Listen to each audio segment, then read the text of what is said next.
नमस्कार दोस्तों, मेरा नाम रिजवाना शेख है। Think and grow rich book part 39 continue करती हूँ। हालांकि आप ऐसा व्यक्ति अक्सर नहीं पाएंगे जिसके पास खुले तौर पर इस विषय पर अपने विश्वास को कहने का साहस है। यदि बहुत जोर दिया जाए तो ज़्यादातर लोग यह स्वीकार करने की बजाय झूठ बोलेंगे कि वे धर्म के उस रूप के साथ जुड़ी कहानियों पर विश्वास नहीं करते हैं जो वैज्ञानिक खोज और शिक्षा के युग से पहले लोगों को बंधन में पकड़कर रखती थी। आत्मज्ञान के इन दिनों में भी औसत व्यक्ति क्योंकि उन दंत कक्षाओं में अपने विश्वास को अस्वीकार करने से दूर भागते हैं जो कुछ दशक पहले अधिकांश धर्मों के आधार थे। जवाब है आलोचना के डर से।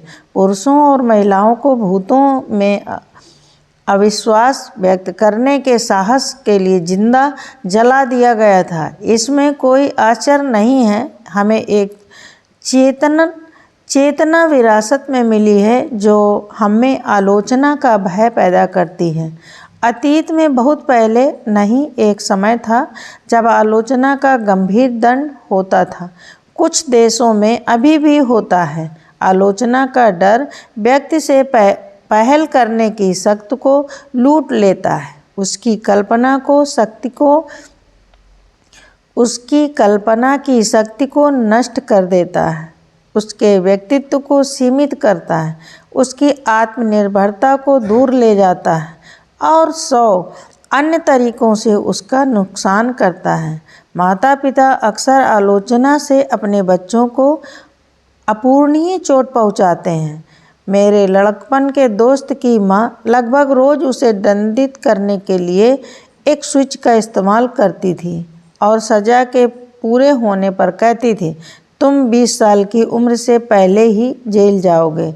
वह 17 साल की उम्र में एक बाल सुधार गृह में भेजा गया था। आलोचना सेवा का एक रूप है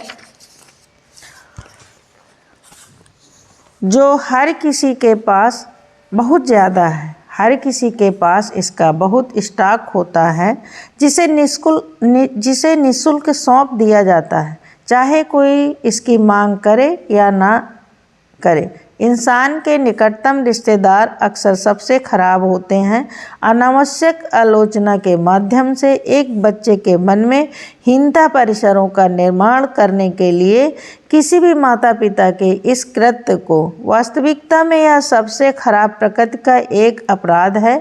एक अपराध के रूप में मान्यता दी जानी चाहिए। मानव प्रकृति को समझने वाले नियोक्ता लोगों से सर्वश्रेष्ठ कार्य आलोचना से नहीं बल्कि रचनात्मक सुझाव से करवाते हैं। माता पिता अपने बच्चों के साथ ऐसा ही परिणाम हासिल कर सकते हैं। आलोचना मानव हृदय में असंतोष या भय रोपित करेगी, लेकिन प्यार या स्नेह का निर्माण नहीं करेगी।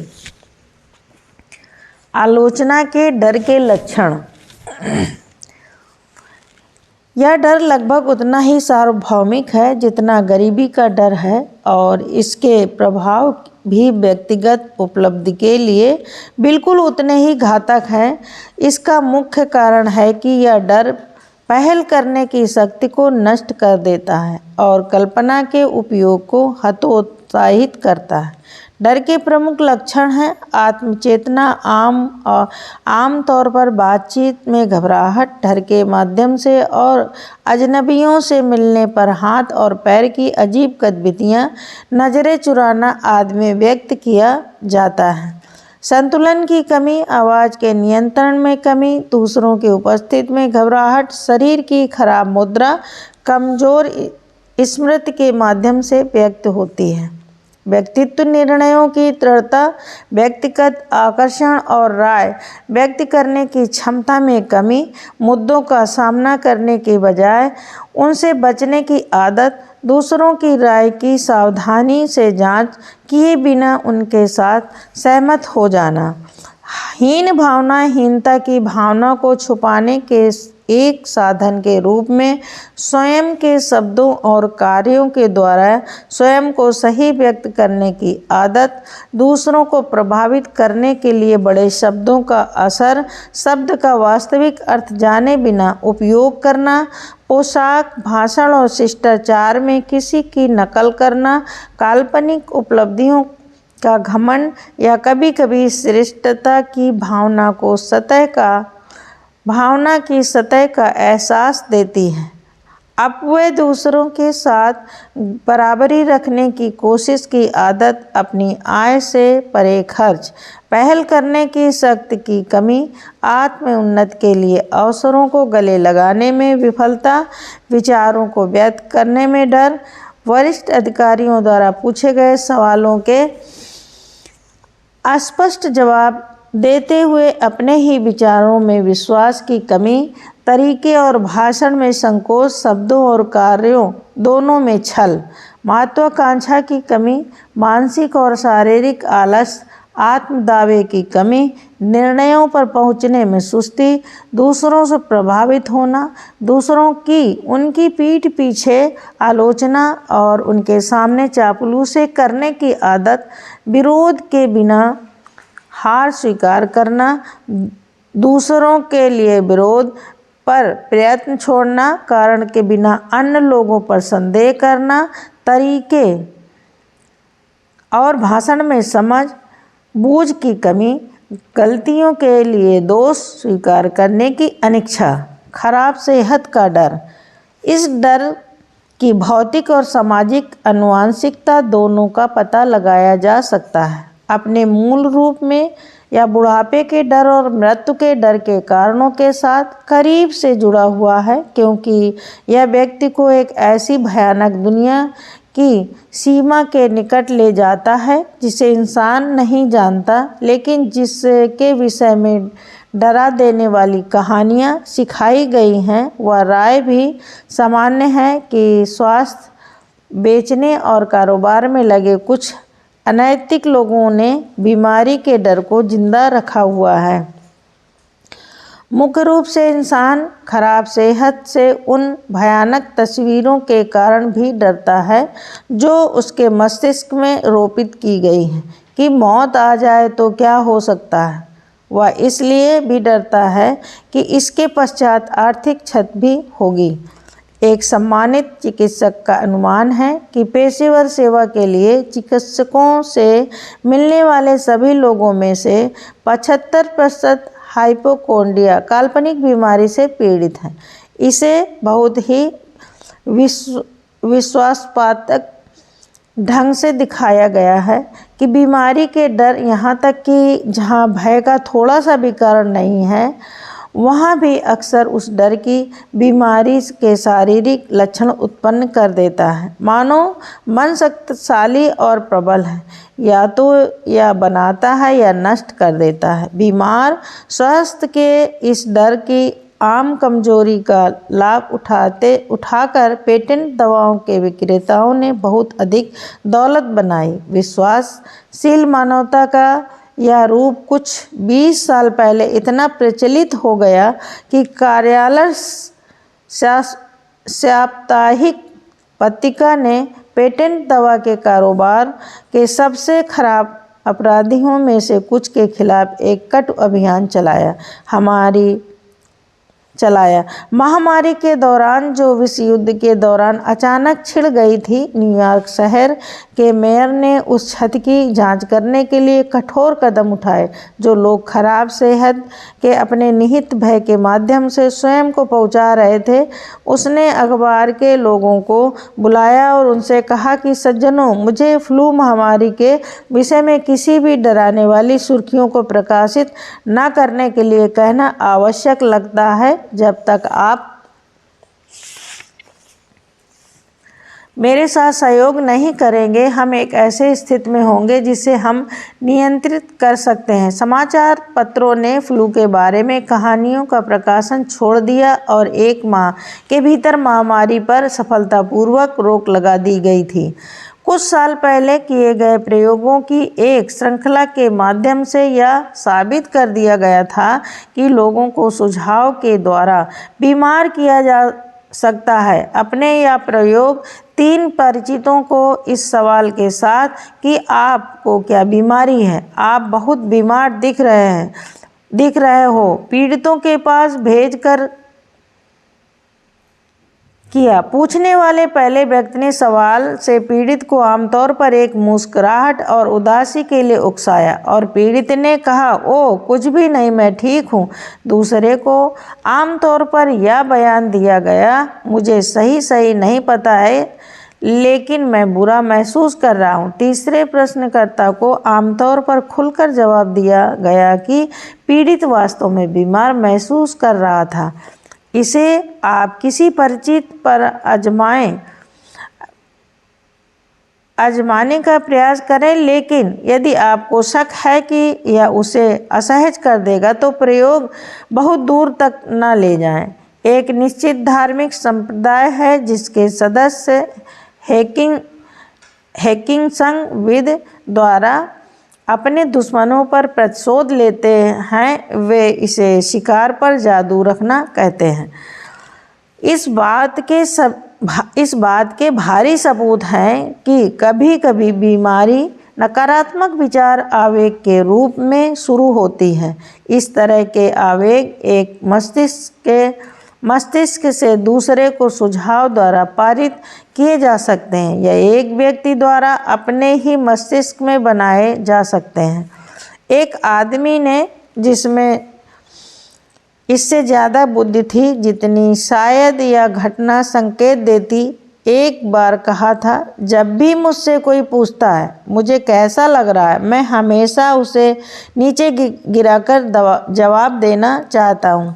डॉक्टर मरीजों को उनके स्वास्थ्य लाभ के लिए नए मौसम में भेज देते हैं क्योंकि मानसिक रवैये में परिवर्तन आवश्यक है। खराब स्वास्थ्य के डर पर बीज हर मनुष्य के मस्तिष्क में रहता है। प्यार और व्यापार के मामले में भय, उदासी, निराशा, चिंता इस बीज के उगने और विकसित होने का कारण बनते हैं। हाल ही में व्यापार अवसाद ने डॉक्टरों को भाग दौड़ में रखा क्योंकि नकारात्मक सोच का हर रूप खराब स्वास्थ्य का कारण हो सकता है। व्यवसाय और प्यार में निराशा खराब स्वास्थ्य के डर के कारणों की सूची सबसे ऊपर मिलेगी। एक युवक जिसे प्यार में निराशा का सामना करना पड़ा था, जिसने उसे अस्पताल भेज दिया। महीनों तक वह जीवन और मौत के बीच झूलता रहा था। एक विचारोत्तेजक चिकित्सा विज्ञान के एक विशेषज्ञ को बुलाया गया। विशेषज्ञ ने नर्सें बदल दिया। एक बहुत ही आकर्षक युवा महिला की देखरेख में उसे रखते हुए उसने काम पर आने के पहले दिन से ही उसे प्यार करना डॉक्टर के साथ बातचीत के बाद शुरू कर दिया। 3 सप्ताह के भीतर मरीज को अस्पताल से छुट्टी दे दी गई। वह अभी भी पीड़ित है, लेकिन एक पूरी तरह से अलग रोग के साथ उससे फिर से प्यार हो गया था। उपाय एक धोखा था, लेकिन मरीज और नर्स के बाद में शादी कर ली। दोनों इस लेखन के समय में भी अच्छे स्वास्थ्य में हैं। खराब स्वास्थ्य के डर के लक्षण। यह लगभग सार्वभौमिक डर के लक्षण है। आत्म सुझाव सभी रोग के प्रकार के लक्षण खोजने की उम्मीद करते हुए आत्म सुझाव के नकारात्मक उपयोग की आदत, काल्पनिक बीमारी का मजा लेना और इसे वास्तविक मानते हुए इसके बारे में बात करना, दूसरों के द्वारा चिकित्सीय लाभ की सिफारिश की हुई सभी सनक और वाद को आजमा कर देखने की आदत, आम लोगों में ऑपरेशन, दुर्घटना और बीमारी के अन्य रूपों के बारे में बात करना, पेशेवर मार्गदर्शन के बिना प्रणाली को कम करने, आहार, शारीरिक व्यायाम के साथ प्रयोग करना, घरेलू उपचार, पेटेंट दवाओं और नीम हकीमों के उपचार आजमाने की कोशिश करना, बीमारी पर मस्तिष्क का ध्यान केंद्रित करके बीमारी की बात करना और जब तक कोई तंत्रिका विकास न हो जाए तब तक इसकी उपस्थिति की उम्मीद करने की आदत। बोतलों में आने वाला कुछ भी इस हालत का इलाज नहीं कर सकता या नकारात्मक सोच द्वारा लाया जाता है और इसे और कुछ भी नहीं बल्कि एक सकारात्मक सोच का इलाज ही प्रभावित कर सकता है। हाइपोकोंड्रिया काल्पनिक रोग के लिए एक चिकित्सा शब्द के लिए कहा जाता है कि यह समय समय पर किसी वास्तविक बीमारी के डर से भी काफ़ी ज़्यादा नुकसान कर सकती है। अधिकांश स्नायुतंत्र के मामले तथा कथित काल्पनिक बीमारी से आते हैं। व्यायाम बीमारी स्वास्थ्य का डर अक्सर समुचित शारीरिक व्यायाम के साथ हस्तक्षेप करता है और बाहरी जीवन से बचने का एक कारण बनते हुए अधिक वजन के परिणाम के रूप में सामने आता है। संवेदनशीलता बीमार स्वास्थ्य का डर प्रकृति की शरीर की प्रतिरोधक क्षमता को तोड़ देता है और एक ऐसी अनुकूल स्थिति पैदा करता है जिसमें व्यक्ति बीमारी के किसी भी रूप के संपर्क में आते ही बीमार हो सकता है। बीमार स्वास्थ्य का डर अक्सर गरीबी के डर से संबंधित होता है, विशेष रूप से हाइपोकोंड्रिया के मामले में जो लगातार डॉक्टर के बिल, अस्पताल के बिल आदि का भुगतान करना पड़ने की संभावना के बारे में चिंता करता रहता है। इस तरह का व्यक्ति बीमारी की तैयारी, मौत के बारे में बात, कब्रिस्तान और दफन करने के खर्च आदि के लिए पैसे की बचत के बारे में सोचकर बहुत समय खर्च करता है। स्वयं से लाड प्यार प्रलोभन के रूप में काल्पनिक बीमारी का उपयोग कर सहानुभूति के लिए प्रयास करने की आदत। लोग अक्सर काम से बचने के लिए इस चाल का सहारा लेते हैं। साधारण आलस्य या महत्वाकांक्षा की कमी को छिपाने के लिए एक बीमारी के रूप में बहाना करने की आदत। असंयम, सिर दर्द, नसों के दर्द आदि जैसे दर्द नष्ट करने के लिए कारण मिटाने के बजाय शराब या नशीले पदार्थों के उपयोग की आदत। बीमारी के बारे में पढ़ने और इससे पीड़ित हो जाने की संभावना पर चिंता करने की आदत। पेटेंट दवा के विज्ञापन पढ़ने की आदत। Thank you.